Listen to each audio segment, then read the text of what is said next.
Hi, I'm Michelle Fondin, and you should give me your rose. No, I'm Mathieu Fondin, and you should give me a rose. This is On a Cloud, a Mother Son Bachelor Podcast. It's late May, and you know what that means. That means it's Bachelor season. No, it's Bachelorette season. Oh, yeah, it is Bachelorette season. We're like 20 seconds in. All right, basically, yeah, The Bachelor is a show by ABC, is it? Yes, by ABC. Yeah, it's a show that is strangely inaccessible to the public for the most part, I think. Like, the premise is fairly easy to wrap your head around, but sometimes when you're watching, you'll get into the middle and they'll be like, there's a 2-on-1 date coming, and everyone will be like, oh no, that means you're dead. What? That means you're dead? I don't get it. So in this episode, we're going to talk about rules of The Bachelor. If you're new to watching The Bachelor, or if it's been a really long time since you've actually watched The Bachelor. Right, exactly. We're going to talk about your hosts, since it's pretty important that you get to know us first, and that our history of the franchise, which is admittedly pretty short. But yeah, our goal with this is to make it more accessible for people, not necessarily to laud ourselves as experts. And more fun. All right. Not yet, maybe. I got into The Bachelor by listening to Rose Buddies, which is a podcast by Griffin McElroy and his wife, Rachel McElroy. They were both formerly huge fans of the franchise. The franchise is kind of gross, so it fell off after a while. And I got introduced to it through Mathieu, through Rose Buddies, because we were on a long road trip, and he said, hey, Mom, let's listen to a Bachelor podcast that I'm listening to. And I'm like, I've never watched The Bachelor. And he said... I said, another 5, but let's give it a but shot. But he listened to the podcast. Yeah, because it was just fun to listen to. And I do feel like we might get a following of people that just listen to the podcast, but might not necessarily watch the show either. But I'd say definitely watch the show after a while of listening to our podcast. The show is good. It has issues, which I'll discuss later, but the show is not bad. So after listening to the podcast, though, we started getting into it, and we always watch TV together, so it became like kind of a regular weekly thing for us to do. Yeah, so we actually started with Rachel's season on The Bachelorette. We did. And that was last year. Mm-hmm. And we really enjoyed it, although, as you see, as it'll unfold, that it's really more of a game show than a reality TV show. Right, we'll be talking about that later, but it's pretty weird. But anyways, yeah, after Rachel's season, Rose Buddies stopped, which was, I mean, I can respect their decision for sure. That's number one. But also, it was really nice for Mom and I to have something to listen to afterwards. Even though they had legitimate reasons for doing so, we loved that little companion piece and someone to kind of agree with us and hear other people's opinions on the girls. Yeah, it was really good to bounce ideas. Like, we weren't bouncing ideas off with them, but they were bouncing ideas off of each other as far as the franchise and also the shows themselves and the contestants in the shows. And it was really interesting to hear their perspective. Right, they were like, Kenny is the coolest. And we're like, yeah, that's right. Kenny is the coolest. He Yeah. has the best job and he loves his daughter very much. Exactly. And so when we didn't have that podcast anymore to listen to, it became less interesting. It became interesting still to watch the show, but we wanted something else. Right. So I was going to look for a different podcast, but then we had the idea, like, why not try to record something together to see that other people can listen to and see if they can actually kind of get our 2 cents in on it. And it can seem kind of funny that a mother and son are doing a podcast together, because you might think like, oh, that's kind of weird. This is a show about dating, but it's interesting to have that intergeneration, right? To get the 2 different generations I think view of... Not only that, but also we have it being a show about dating, we have relatively different gaps in dating. And, you know, I've gotten most of my, not romantic advice per se, but most of my ideas about dating culture from being online, and Mom's got it from, like, you know, being out behind the Burger King after high school, hanging out with all the other skateboard kids. I don't know what you did when you were young. No, that probably wasn't it. But, you know, hanging out at the Little Caesars Pizza Exactly. parking lot.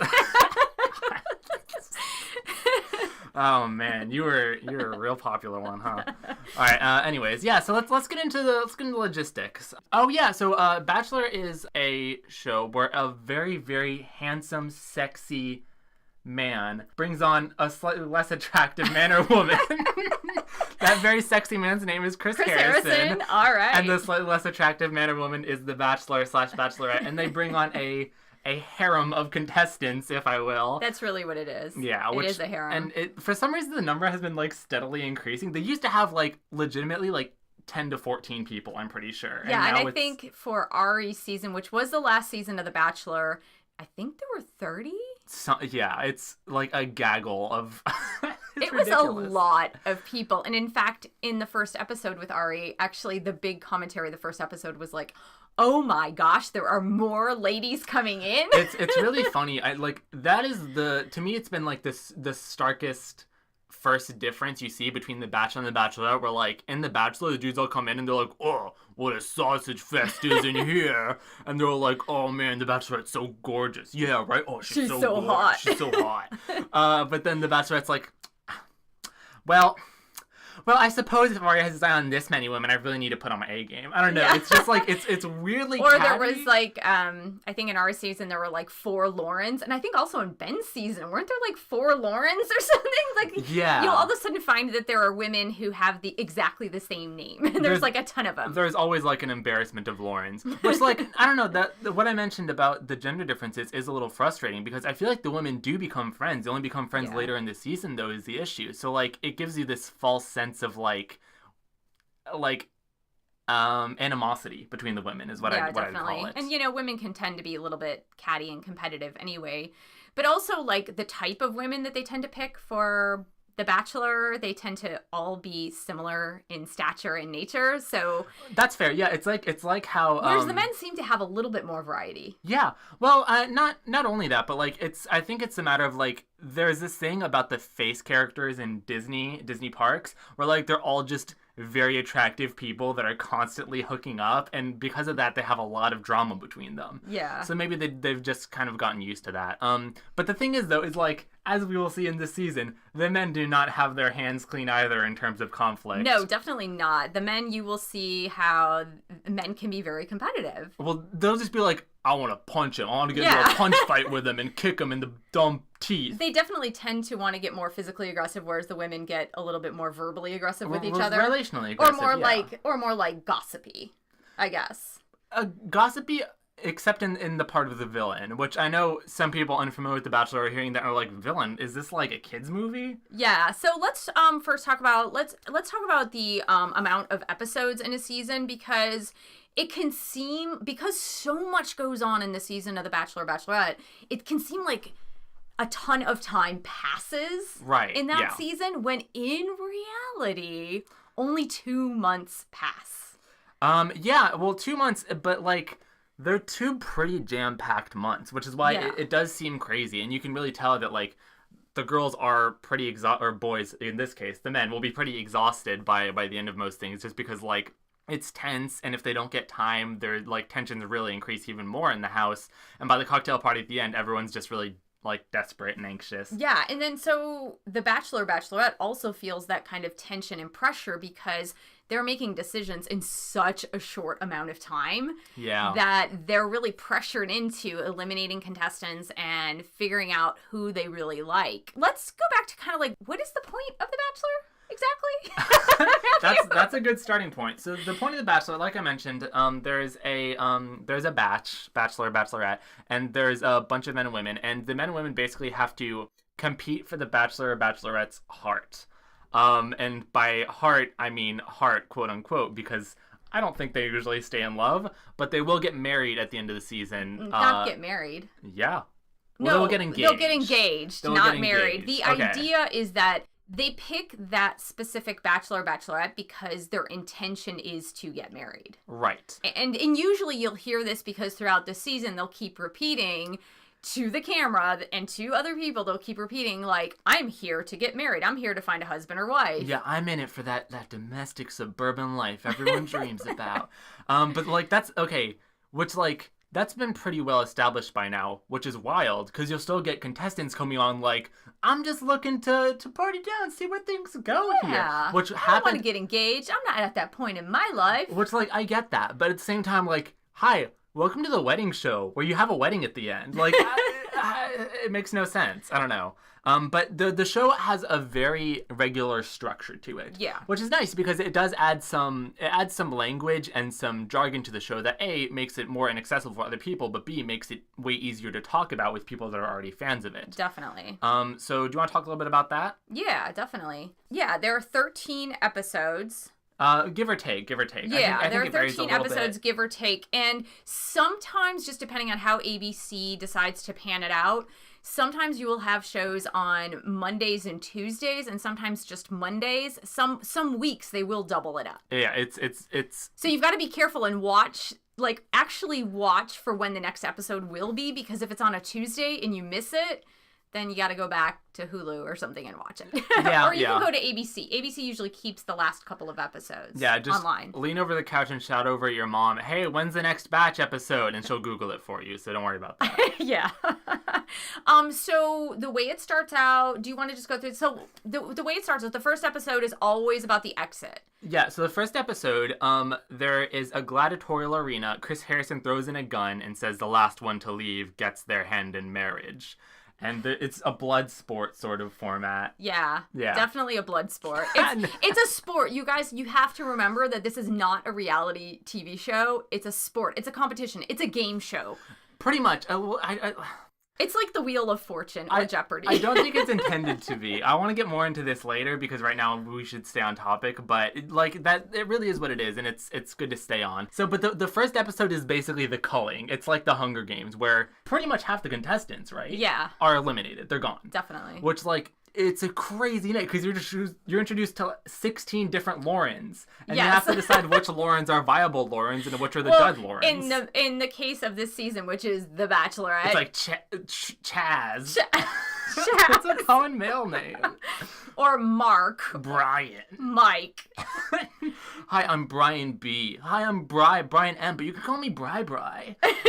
They're always just like Californian dudes. And what's really funny is that when the guys come out, they always say like, I'm going to be the one there with you at the end. Right. Like, the guys are always self-declaring. Pretty much. The episode 1, though, is notable for the limo exits, which is pretty much what the whole episode is. Yeah. And limo exits just means that the boys roll up in these giant clown car limousines that have like 18 different large men crammed into them, and they come out one by one, and it's like a talent show where they all do some sort of trick or gimmick to try to get the Bachelorette to notice them or remember them. Yeah, definitely. There are gimmicks. Some guys will come out without a gimmick, but some guys will. Like, do you remember Matt in Rachel's season that came out in a penguin suit? It was a lot. That said, Matt was not that noticeable despite the penguin suit, because I forgot all about him until the eliminated. Very end, and he actually stayed a long time. It was very weird. But he never got camera time, so we don't know what happened to him. Counterpoint to that, though, sometimes you get candidates that do nothing but are super notable, like Becca, who is this season's Bachelorette. Last season came out and just said, like, hi, I'm happy to meet you, I hope we'll get along, went to the house, but, like, rocked it, became a finalist last season, and like destroyed the competition. So limo exits tend to not be a very good predictor. What is a good predictor is the first impression. First impression rose. Yeah, definitely. So on that night when the poor Bachelorette is meeting like a billion men, she has to make a decision as to who to give the first impression rose to, which can be so hard because you've got to realize that first episode, we're going to talk about this a lot during the first episode podcast, but in that first episode, they are literally going all night long. Yeah. They're not doing the rose ceremony till like 11 a.m. the next morning. Yeah. No, the sun has been out for a long time, and so they've been up all night long. All night long, just like drinking and waiting for her to finish talking to boys. So then by the end, she is just swarmed by them, and they all have to spend like a minute giving her the elevator pitch. Like, this sounds insane, and it is. The first episode is the most charged episode of the entire season. It calms down afterwards, but it is just... It's insanity for the poor candidate and also the contestants. It is. No, it is. It is. Because, like, if you remember... what's his name? He won Rachel's season. What's his name? Oh, Brian. Brian. It was Brian? Okay. If you remember Brian, we're like... Abalasso, I think his last name is. Yeah, Brian Abalasso. His tactic was to just, like... sidle up to Rachel. And he macked her, right? And stick his tongue into every orifice he could find that wasn't covered by Rachel's dress. Like... Yeah. And he ended up getting the first impression rose. He did, because she was like, he's a good kisser. Yeah. So it is one of the more charged episodes of the season, besides maybe Fantasy Suites. Definitely. So after the first episode, like half the contestants are eliminated, or maybe less than half. Maybe there are like 16 left or something like that. We're down to a reasonable amount of like 16 or 18 people. And then the next episodes, they consist of a lot of different dates. A lot of dates. Yeah, so I don't know if we want to go into... We should talk about the tail end of the season first, and then we'll go into different kinds of dates. So why don't you explain that? So besides the last 3 episodes of the show, nothing else noticeable really happens. But the last 3 episodes of the show are hometowns, which is 4 contestants left. The Bachelor, Bachelorette goes to visit each of the 4 remaining contestants' hometowns with them and meets their parents. This is like... I'm not going to say it's archaic, but it's kind of unusual because the Bachelor will ask their parents for their hand in marriage. Yeah. The Bachelorette just kind of like bums around and waits to see if they approve of her or not. I don't know. It's still a little weird in that sense because like she is still kind of pursuing them to an extent. I feel like she could still ask or something like that. And so that leads to the question is, in the Bachelorette season, the Bachelorette is not proposing to the guy she chooses. It's always the guy proposing to the Bachelorette. Right. But that means that 2 different men propose to her at the end, which is a good time. Yeah, because she has to reject one of them. Yeah, pretty much. So then 3 men left is Fantasy Suites. You want to talk a little about Fantasy Suites? Yeah, Fantasy Suites, a little embarrassing for a mom to talk about in front of her son. But it is, it's the only time in the entire season that they're off camera. So if the 3 contestants all accept the fantasy suite, basically they're closed up, they're holed up in a hotel room somewhere or a villa. If we're going to be demure about this, we should not be doing a podcast about a show where they show full penetration on The Bachelor.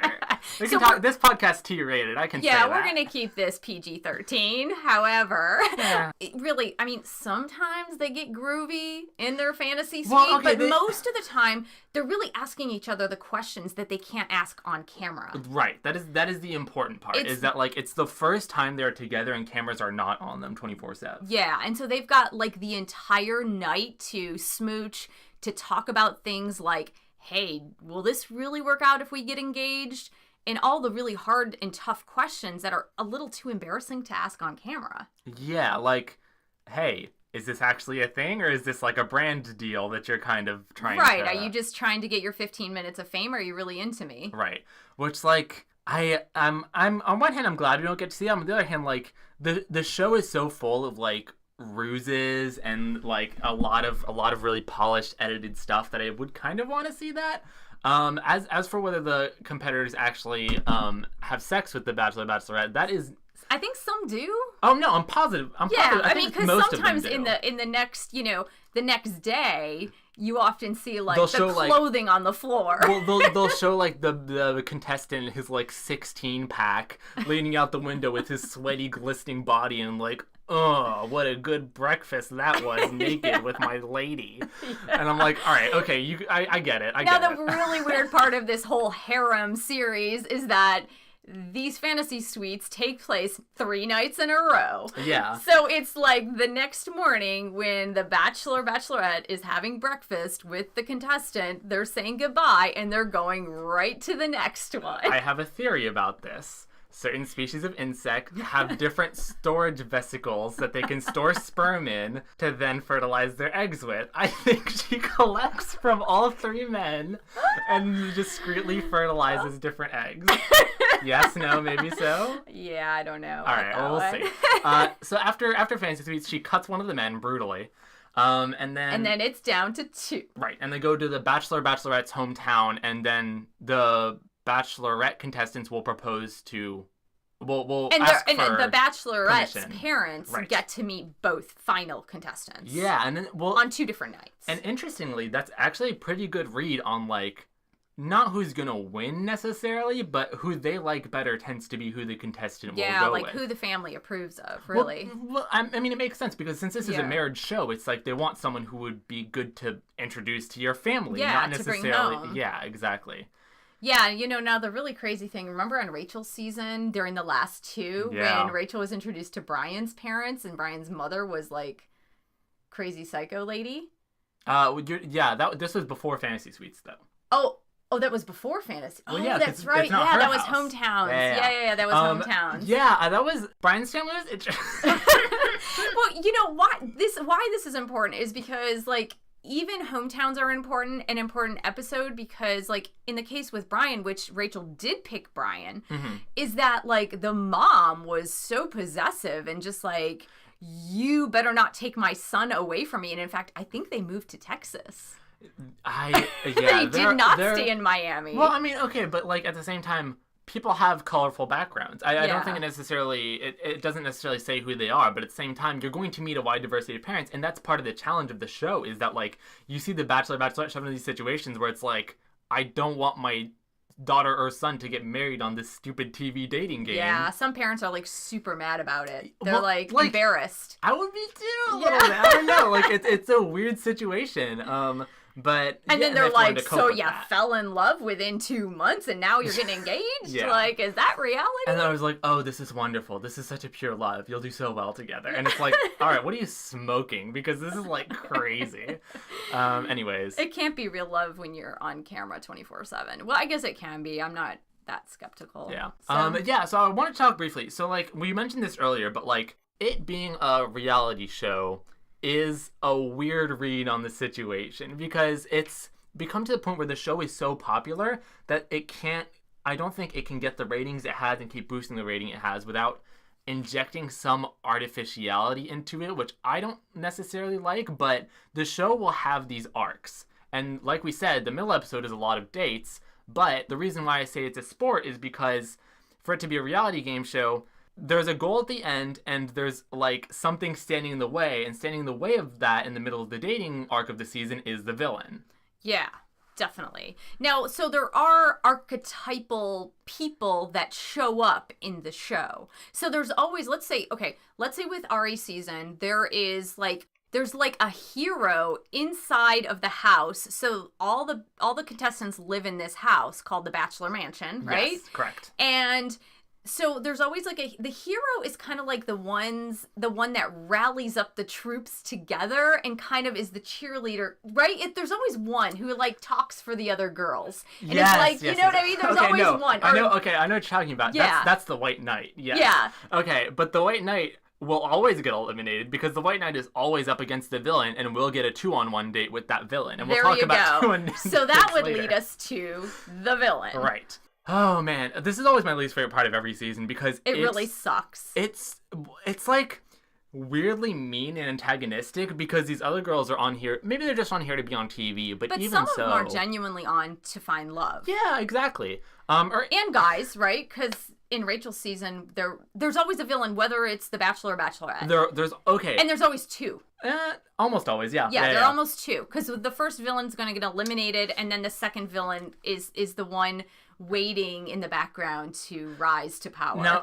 Now sometimes these are just like jags you find on the street, but in your normal dating pool of 30-something boys that you interview and screen before inviting onto a television show, what are the odds you're going to pick up like the meanest, jerkiest, most possessive psychos on the face of the... It's obviously scripted. They're obviously told, hey, you're not winning this. Be the villain. You'll boost your brand. You'll be on Bachelor in Paradise. Like... In the case of Rachel's season, it was documented that one of the villains was found by a talent scout. Right, yeah. And sometimes they're even on, like, different seasons. We're just talking about an actor who had an agent, and they said, hey, we need an actor on this show. And to be, like, weirdly racist. I don't know. We're talking about Lee. Yeah. Oh, man. And so know that while some people are on there, and they're really genuine people, and they're really genuine, there are others who are producer picks. Yeah, and like, I don't know, it's weird to see because like this is a reality dating show, and I'm not calling it a sport to like safeguard my masculinity and watching a dating show or anything like that. I'm calling it a sport because that's how you have to watch it. You have to watch from the angle of some people are trying to win, and they're trying to win to get married, and that marriage doesn't necessarily last, but like, that's the game. Yeah. So when you just see this person come in, and then, like, the promos for this reality dating show are, like, showing someone with blood pouring down their face, and, like, when I meet him, I'm gonna crush his neck. And then it's like, all right, okay. Like the one in Rachel's season when they showed Kenny. Was it Kenny that was bleeding? Yeah. Kenny was bleeding. Okay. It's promo. Never ever because of the villain. Kenny got hit by like a wooden sword while they were playing Vikings. They were playing a game. They were playing pretend Vikings at some point. Yeah, no, it's always something harmless, but like the show tries so hard to play this angle of this villain is going to be the one that topples our franchise and destroys our heart.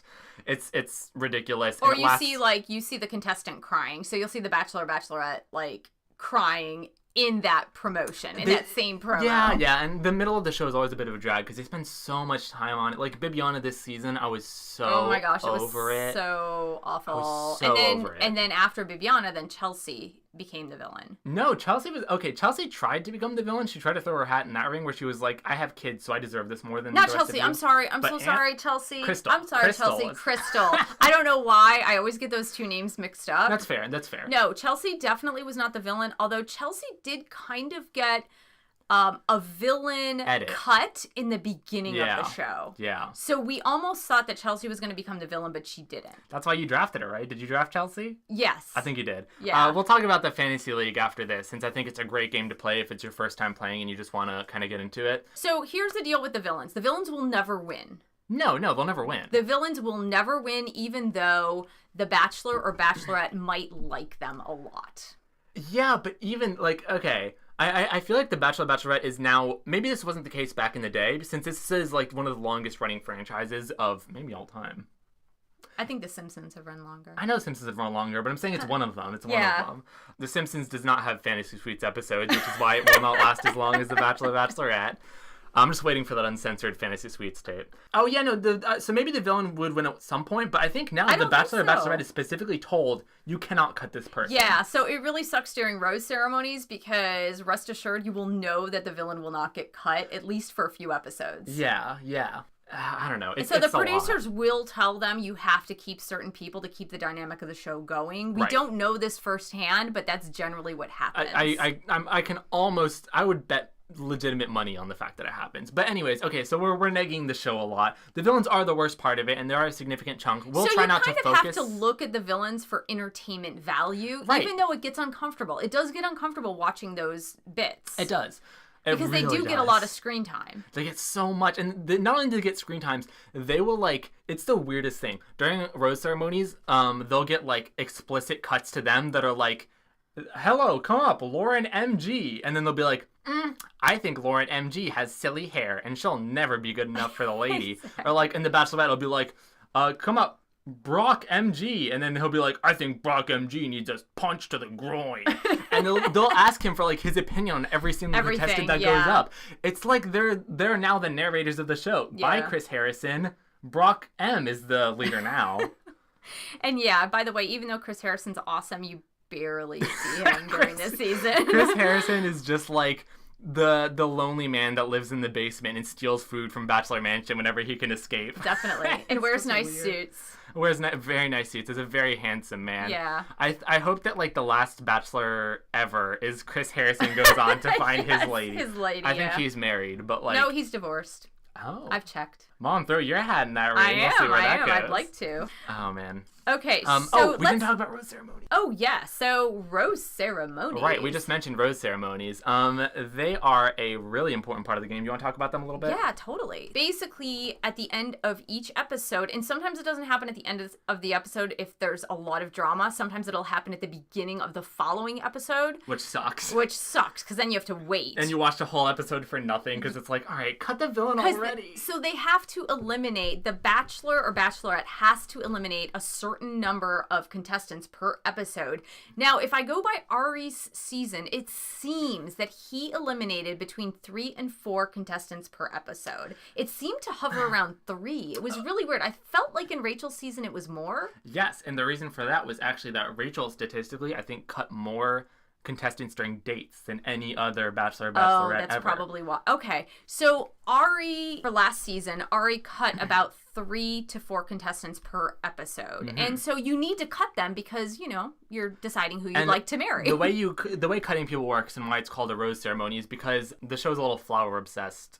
And anyway, so rose ceremonies, each contestant is given a rose. If they haven't won one on dates, they are not safe. And the people to not get roses, it's kind of like musical chairs. The people who don't get roses get cut. They get cut, definitely. So you definitely want a rose. So all the contestants are competing for that rose for that particular episode or date. So that takes us into the dates and how they actually get roses before the final rose ceremony for the evening. Yes, exactly. Matt's going to talk about group dates. Group dates! All right, so group dates are the dates that I think are not necessarily most common, but that most people go on, since, they bring the most people on them. So group dates are like weird play sessions that the Bachelor has. Well, he'll invite the girls out and he'll make them like, all right, girls, today you're gonna mud wrestle. All right, girls. Or the Bachelorette's like, all right, boys, today we're all going skydiving. And they usually do like some sort of competitive activity together. Yeah. Now, mind you, not every contestant is going on the group date. They usually pick about 3/4 of the house to go on the group date. I think they pick everyone except people. Oh, no, that's not true. Because some people have to just stay back and don't get a date at all. At the beginning, people don't get dates at all. Yeah, because there's so many people. Which sucks for them. Because if you put yourself in the shoes of the Bachelor or Bachelorette,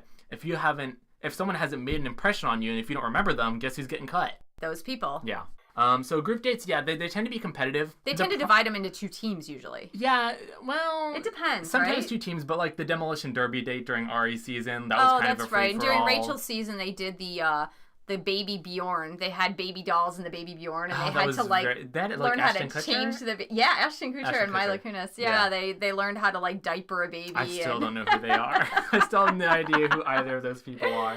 Oh, yeah, and the rewards for winning the competitions are usually really crap. Like, they kind of suck. Yeah. It's like you get an extra 1 minute with the Bachelor. All right, come on now. But they always, in the group dates, they always have a cocktail party. And at the cocktail party... Well, it's not a cocktail party. It's like a little after It's like a little session. Dinner or cocktail session. But the Bachelor or Bachelorette candidate awards the rose to the person of the group date. Yes, one person on the group date gets the rose. So, yeah, the way that works is, the Bachelor or Bachelorette will usually be, lounging lasciviously on, a couch of some sort, and they'll be send in the boys. And the boys will come in one by one and, mac on them or whatever. And then, or, complain about the villain, usually, in the case of the White Knight. Yeah. And then, afterwards, one person gets the rose, so that one person is safe from the group date, and everyone else is still... Yeah, they're still vying for their attention. But let's talk about cocktail parties as an extension of the group. Yeah. Because it's important. Cocktail parties are really important. They're really important. So cocktail parties are they're kind of a way for people who don't get time to throw in their word. Do you want to talk a little more about them? Yeah, so basically the cocktail parties can happen at the end of the group date. They don't officially call them cocktail parties, but they're kind of like an unwinding where everybody has a drink in their hand and they're all stealing time with the Bachelor, Bachelorette. I think they are called officially cocktail parties. Yeah, that's what I said. I said they were cocktail parties, and before you're like, no, they're not. At the end of the group date? No, I was saying no, they're not to giving out roses at the end of the cocktail party. Oh, no, but just the one to the person who wins the group date. Oh, at the end of the group date, no. At the end of the group date, it's not a cocktail party. Cocktail parties happen at the end before the rose ceremony. Oh, right. So before the rose ceremony, they have the cocktail parties, and the cocktail parties are just time spent with the Bachelor, Bachelorette. To drink. And to smooch, and to do gimmicks, because some of the contestants, especially in the beginning, they'll do some kind of gimmick. Like one, I can't remember, I think it may have been Rachel's season, or maybe it was Arie's season, that one of the contestants came out with a sand pail and sand and buckets to play in the sand. I don't remember this. I think that was Rachel's season. And remember the lady in Arie's season, that one lady gave him a foot massage and a foot bath? Yeah, or I'm thinking Jenna gave him a foot bath. That's more first episode. That was one of the first episodes. Right. Yeah. Right. So I think it was the first. Oh, maybe it was the first. I don't know. But anyways, I'm thinking more like Kendall, where she's like, look at all my taxidermy. Oh yeah, collection. Totally. Kendall was so sweet. So basically, the cocktail party, they're spending anywhere from 3 minutes to a half an hour with the Bachelor, Bachelorette contestant, and then the other contestants will come and steal away the Bachelor or Bachelorette to get their time. Right. And cocktail parties do not have a structure so much like group dates do, where everyone gets a turn. Cocktail parties, it's whoever is the most hyena basically gets time. You totally have to be aggressive. And then inevitably it will always cut to the main house where a group of guys or a group of girls, they're crying because they don't get their time with the Bachelor or Bachelorette. And everyone's like, look at my big balls. I'm going to ask him out twice. It's the pits. So But... basically, that's why it's a competitive show, because if you're a contestant, you have to vie for your time with those boys sitting in the corner with their little balls. Do you like my villain voice? Yeah. That's what they sound like. That's what they all sound like. Or, in the case of Chelsea, was like, I'm a mom. I should have time with Arie because I'm a mom. Chelsea sucked. Anyways, I'm not talking about Chelsea. Not Chelsea. It was... Yeah, no, Chelsea. That was Chelsea. No. That's what okay, I I was thought saying. it was mixed up. Okay, why don't you talk about the 2-on-1? Me? Okay. Sure. Yeah, I don't know, because I talked about the group date. No, we both talked about... You talked about cocktail parties after the group Oh, that's date. right. So, the 2-on-1. Yeah, so... 2-on-1s suck, but they're always kind of interesting. Okay, 2-on-1... Well, okay. You usually know the outcome of a 2-on-1. Is the reason they're not... Sometimes. You know the outcome, but you don't know who they're going to pick, necessarily.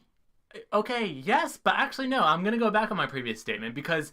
Not all 2-on-1s are with the villain. Okay, counterpoint. Sometimes 2-on-1s are with two villains. Like Bibiana versus Crystal or something like that. Or Kenny and Lee. Kenny was not a villain. No, Kenny... Oh, that's right. And Lee was absolutely the villain. Yeah, that's true. Kenny was the White Knight, but only because Lee was, like, literally harassing him. So, I don't know. That situation was kind of unique in its own awful way. Mm-hmm. But so 2-on-1 dates, I know it sounds like we're talking about them like they're single combat, but they kind of are. They kind of are. And it really is super uncomfortable, I know, for the contestants. Yeah, I'm sure. So one contestant gets a rose, the other contestant goes home. Like, they do not get to continue. So that the stakes are way, way, way higher. Yeah. And the thing is, it's just like, you're in bed with two people. No, you're not. Bed? But that's what I'm saying. It's just what are you talking about? It's like a really uncomfortable situation. Oh, okay. No, right? Yeah. I think more so than the group, because the group dates are all like play. You have to be like huggy, smoochy, kind of like, hey, why should I let you stay here with one, and then you have to do it with the other, and then they have to deal with each other. No, that actually makes a lot of sense. I hadn't thought of it like that, because the group dates are like, let's build a Lego TIE Fighter together, but then 2-on-1s are like both sitting at a table glaring at each other. Yeah, while like the Bachelorette staring tries to at make each other, like, oh. Yeah, no, it's brutal, but the payoff is always good. 2-on-1 dates also have this thing where, like, after they're done, this is always very entertaining to me, they frame it that, like, the other contestant is dead now. Yes. Or, like, the two people will walk away and leave them on the shore of a beach with the tide slowly coming in. Kendall walked away with Arie and walked up the Eiffel Tower. Yes! It was so good! And then Chelsea looked up at the Eiffel Tower. Not Chelsea. No, not Chelsea, sorry. Crystal looked up at the Eiffel Tower, and they were both smooching on top of there. I thought, like, a cruise missile was gonna come down and blow up Crystal. It's so weird how they frame it. So weird. Like, they just walk off into the sunset. Yeah, while the other person just stays there. Yeah, and vultures circle. I don't know what it is. So then the last kind of date is the date you want to get, which is a normal human date. Right, a one-on-one. A one-on-one date. And one-on-one dates, boy, sometimes they're good, sometimes they're stinkers. Oh my gosh. If you kill a one-on-one date, you will probably also go home, but it's much harder to kill them because they're usually, like, more fun, too. They're more fun. There's a lot more activities planned. It's an entire day with the Bachelor or Bachelorette, which is incredible. That's like a ton of time. It's so much time, yeah. And it's like, they arrange like fun, cool events where it's like, hey, here's a puppy party. Hey, here's, like, Avril Lavigne in person to serenade you while you dance together. Exactly. Like, and then it's always like rule. Dinner in like a mansion or a mountaintop or something. Not dinner. I don't think drinking wine with food in front of you is considered dinner. Except for Arie. Arie ate every single time. So here's the thing. We found this out from Rose Buddies, the last podcast, that, like, contestants are actually legitimately told not to eat, apparently. Yeah. This they was said it during looks tabloids. unattractive. But Arie shoveled food in his mouth the whole like time. Every single date Arie was good eating. Good dates and bad dates. He was, like, eating meatloaf while the other girl was talking. I'm like, okay, I used to hate this. I kind of understand why they don't eat now because he looks ridiculous. Yeah, Arie looked totally silly, especially on the really bad date. He kept shoveling food into his mouth.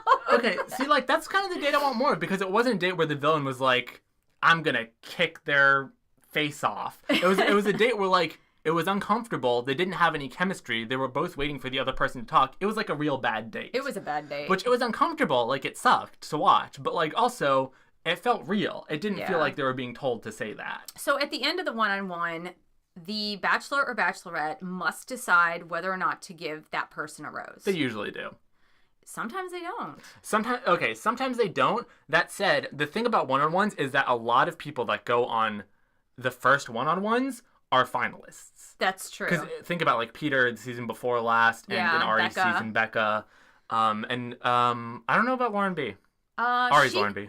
Yeah, she got a 1-on-1, but toward the middle. Okay. I think middle toward the end. That's actually. fair. Well, he had a weird attraction to Lauren B. Yeah, it was apparently. really kind of strange because she wasn't much of a contestant. Right. Yeah. So 1-on-1's good. 2-on-1's horrible. Group dates fine. Yeah. If you can make yourself stand out, they're fine. Definitely. But like the goal of it all is just to get time with the Bachelor or Bachelorette. It is. As much time as you can get. And to make friends. No one's here to make friends. Yeah, no one's there to make friends. Except some do. Do you Some want to talk a and little bit about that? Yeah, like some, especially, honestly, I find with the girls, a lot of them tend to make really good friends because you see them crying when other girls are leaving the house. Which is crazy. Which because, is really crazy. They devote so much camera time to filming, like, Crystal's uvula as she screams about everyone else in the house that they don't dedicate any of the times to, like, filming the actual friendships that build up. So when it's like, Matt's leaving, and the other boys are like, Matt's leaving? Matt's my brother. I'm like, what? What are you talking about? Yeah, and it's really kind of funny because, like, I follow some of the Bachelorette candidates on Instagram, and it's funny to see that they actually do develop. I do! I follow Peter and I follow Dean. Oh my gosh. Doesn't Peter, like, model underwear now? Peter's so handsome. I don't know. He's a hottie with a All body. of his Instagram photos are of him like half naked. So it's very good. He does a lot of charity work, and you see a lot of the other Bachelorette contestants. Yeah. In his charity work. That honestly doesn't surprise me. They're really friends. I mean, they really actually do stay friends after. Well, right. But, like, the whole franchise itself, we were talking about this earlier, is fairly incestuous with Bachelor in Paradise and all Definitely. that. Where, like, it's big enough that if you go on the show and make enough of a name for yourself, you don't have to work ever again, pretty much. Like, you're going to be on other shows, and you're going to have a lot of publicity. You have advertising deals, you'll be on commercials and things like that. Like, it's a big deal. It's a crazy big deal. So people will know each other, yeah. And for some, this is better than for others, because villains will also get this treatment a lot. Yeah, I don't know. Yeah, it's kind of cool how they do remain friends. And some of them actually, I think, go on really for the fame aspect. Right, yeah. Yeah. Yeah. So let's just talk about living in the house. So one thing that is pretty unique to this, and, I know other reality TV shows too, but is that they're living in a house without any social media or any connection to the outside for 2 months. Yep. They can't have phone calls. They can't have their Instagram account. They can't be on Facebook. They can have zero connection with the outside world. Right, which, like... Just with the other contestants. And it's interesting because these are usually young-ish people. So for people who are, like, used to staying in contact with their friends outside the house, I feel like it's even more tension-filled now than it might have been back then. Totally. And, like, no friends, no family, no nothing, no TV. They can't watch TV. Like, they can't do anything but sit in the house and drink. And drink and gossip and gossip, whatnot. Yeah. They can have books, fights. maybe. Yeah, maybe books. Books. But yeah, no, which is funny because, like, again, you forge these, like, deep, meaningful friendships through that. You can also just, like, man, this person's the worst. I want them out of the house, which is the case with, like, when two boys are just fighting with Blake and Washnabam or whatever last season. Waboom. Yeah. That was 2 seasons ago. That was Rachel's season. Oh, it was still hell. I feel like it was yesterday. It was so the awful. Yeah. Because, okay, it was like a weird history where, like, they'd carried it over from some other reality show. They knew each other from another reality TV show. I don't know. I don't care. Anyways, yeah, so it turns out one way or the other, but we don't get to see much of that, actually, which is a shame. So it's interesting, though, because going in, and we're going to talk about this more in Fantasy League rules, candidate viability is an interesting concept to me. Because going in, you've got, like we said earlier, an embarrassment of Laurens, just like a flock. What is it? What flamingos? A flamboyance of Laurens. Honestly, we're using the name Lauren because for some reason in the young 20-somethings, there's a lot of Laurens. Not only Arie's season, though, Ben Higgins' season also had, like, 6 Laurens. But anyways, so they come in and then, like, you need to make those cuts of 15 people at the very beginning. So based off of that, there are some contestants where you're like, all right, you're not going anywhere. Like, they come in, they're like, they light a lighter, and they're like, I'm on fire for you. And you're like, okay, get out with that. Right. I think I spit on the pop filter. But, and then others will go along. So it doesn't tend to get really intense until close to the end of the series. But even then, there are some candidates that you just really like, even though you know they're not going to win, just because, like, they're charming, or, like, they're fun, or they're really handsome, or something like that. Or they're genuine people. Yeah, like, do you have any candidates like that you can think of that I really liked Tia a lot, because I felt like Tia was lovely. Tia was a genuine person. You could tell she was a person. Like, she wasn't just a candidate. Right. She was a person. Yeah. On Rachel's season, I really liked Peter, because I thought Peter was a genuine person. Now, Peter had other issues. Like, Peter was a finalist, though. I'm talking more about people that don't really make it. That don't make the cut. I think I like Tia. Tia was excellent. I didn't think Tia was necessarily going to win. I didn't think she was going to win either. Yeah. No, I definitely did not With think... Peter, I was convinced until the last possible second he was going to win. Yeah. But, I mean, there were others that, like, definitely do stand out. Like, right. I know you liked Becca M. Becca was wonderful, yes. Yeah, Becca M was wonderful. The thing is that I never thought she was going to be a finalist just because of her age. Right, which is fair. But even then, like, you know, she was still, like, it was cool seeing kind of her chemistry with Arie, because she was very charming and she had way with people. Yeah, and she was really cute, and she was a little bit different and a little quirky, but she was very self-confident. And it's also like, hi, you're waving your ticket for Bachelor in Paradise in front of the camera, basically. Yeah. There's no way you're not going to be on that show. 100%. Should we talk about Bachelor in Paradise a little bit? Yeah, let's talk about Bachelor in Paradise, definitely. I don't know if we'll be doing this for Bachelor in Paradise, because I haven't watched it yet. It doesn't seem as interesting to me as the main show. Love Bachelor in Paradise. Mom is very into it, so we probably will, but we'll see. So Bachelor in Paradise... Oh, it's a weird concept. It is a weird Do you want to talk about it? Concept, yeah. So basically, and this is an even shorter amount of time. Like, I didn't realize this when I watched Bachelor in Paradise, but it is on Mondays and Tuesdays. Mm-hmm. And in reality, they're only in Mexico. They bring all these contestants, these former contestants of Bachelor and Bachelorette, they bring them to Mexico for like 2 to 3 weeks max. It's a very short amount of time. They cycle out contestants. No, it's crazy. When I found out in reality that they're only there for like 14 to 21 days. Gotcha. Okay, so the concept is the same. It's still a marriage show. Right. It's still like, will you marry me show. It used to not be. It used to actually be like at the end they were just dating and they could do whatever they want. But then some people proposed at the end of the season. Got it. And after that it became an even shorter, quicker marriage show. That is so crazy. So basically they take these former contestants and it's basically like voting whoever off the island, so to speak, right? It's like Survivor, but with more smooching, basically. So it starts with a group of people, all former contestants of The Bachelor and Bachelorette, with an uneven number. So you might have like 6 guys and 7 girls. Right. And so then they have a rose ceremony, and the idea is to convince a guy or a girl, like whoever is in charge of the rose ceremony, of giving the roses, and they alternate. Yeah. So let's say if the first rose ceremony, it's the guys giving the roses to the girls, then the girls have to convince the guys to give them a rose. Yeah.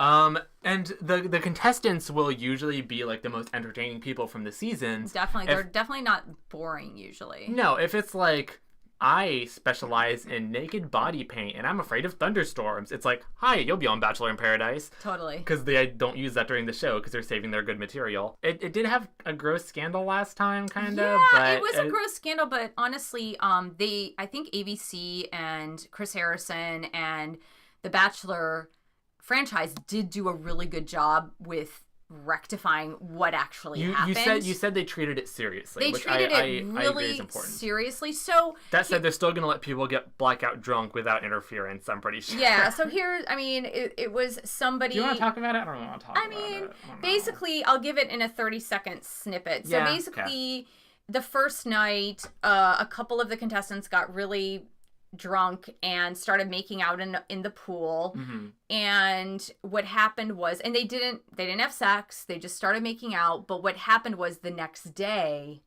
one of the contestants said she didn't remember what happened. Right, which of course is cause for panic. And so the deal is that should they be letting them drink so much that they don't remember, but also they said that he took advantage of her, which in the end wasn't the reality. Well, okay.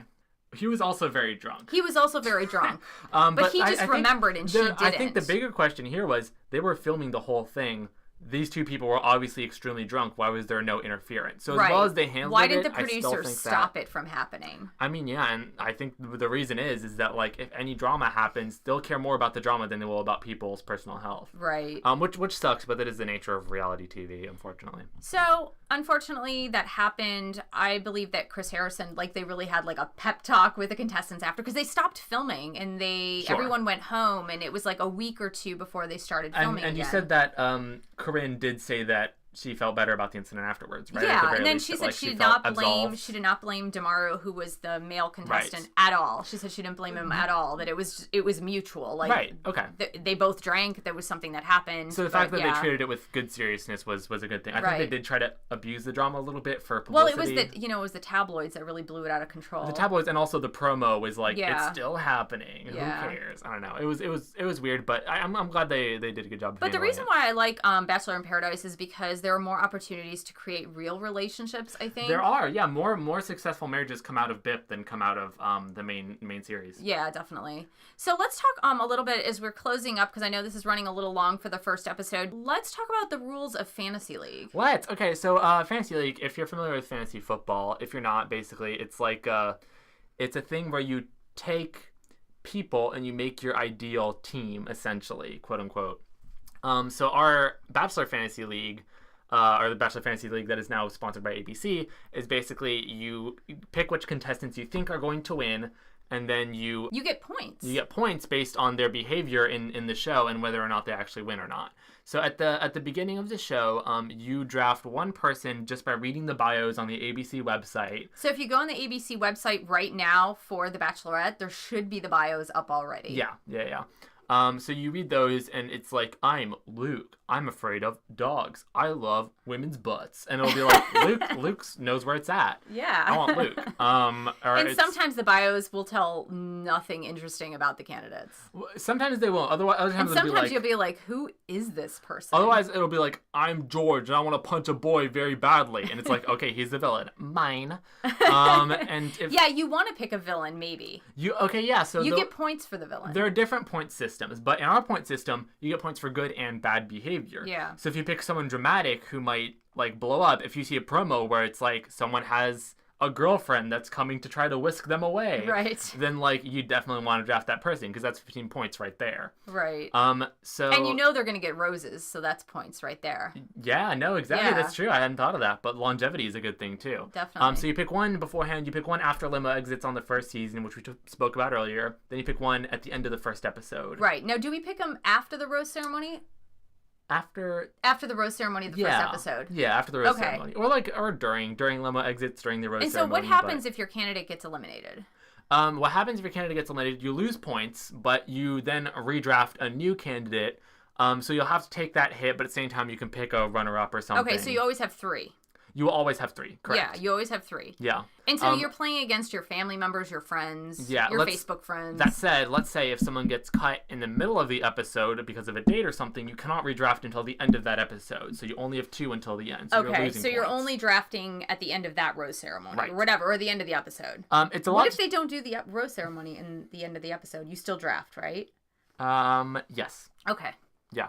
It's a lot to keep track of. We don't take perfect account of it, because sometimes it's like points for holding hands, and it's like, okay, we'll do that all the time. Right. It's just something fun to get kind of competitive about it and to get kind of cute with the person you're watching with. So Mom and I will both be doing fantasy leagues for this, and we'll talk about our progress. Definitely. And who's winning and who's not. I think you won Rachel's season. Yeah, I picked Brian. God, you picked Brian. I think I picked Peter. I picked God, no, you picked Peter. I picked Peter, too. You picked both of them. Yeah. Yeah, and I was like, I'm picking Luke. And it's like, bye, Luke. And you won Arie's season. I did win Arie's season. Although, we're going to talk about the end of Arie's season in the next episode. Which is also the prequel to The Bachelorette. Because it's really important that you guys have the backstory. Exactly. This season needs a bit of preface just because it's, I don't know, they've gotten wacky and wild with the finales lately, where it's just like there's always this weird twist ending. But the Becca's situation is a little unique in that Becca's the new Bachelorette, by the way. Becca's the new Bachelorette. Yeah. She seems like a lovely lady. Sorry, maybe we didn't mention that. No, we did not mention that. But she won last season. But Arie was filled with doubt and ended up annulling the engagement and then going with the runner-up instead. So her whole gimmick is basically like, my heart's been broken. Can I still find love, or am I unlovable? So that's going to be this whole season's tone, basically. Yeah. And we'll talk about that more in the next episode. Just definitely. To give you a little recap and to get you prepped and review some of the boys they've showed off so far. Definitely. So if you go to ABC, you should be able to download the PDF files with the rules of the Fantasy League. Yeah. Mm-hmm. Yeah, definitely. If you can't, there is a Facebook page, I know, for ABC Bachelor. There is, yes. And I think you probably can get the same information for the Fantasy League there, too. Yeah, well, we'll be posting a link in the description of the YouTube video or in the description of the iTunes. Yeah, definitely. Yeah, page. All right, well, does that wrap it up? Yeah, totally. Thank you so much for joining us. Thank you. Yeah, hope you were descriptive. You can send any emails to our email address that we will make. Yeah. At onacloud@gmail.com. Yeah. You can secure that address, right? On a cloud, absolutely. Great. Okay, then we'll see you next episode. Thanks. Bye-bye. Bye.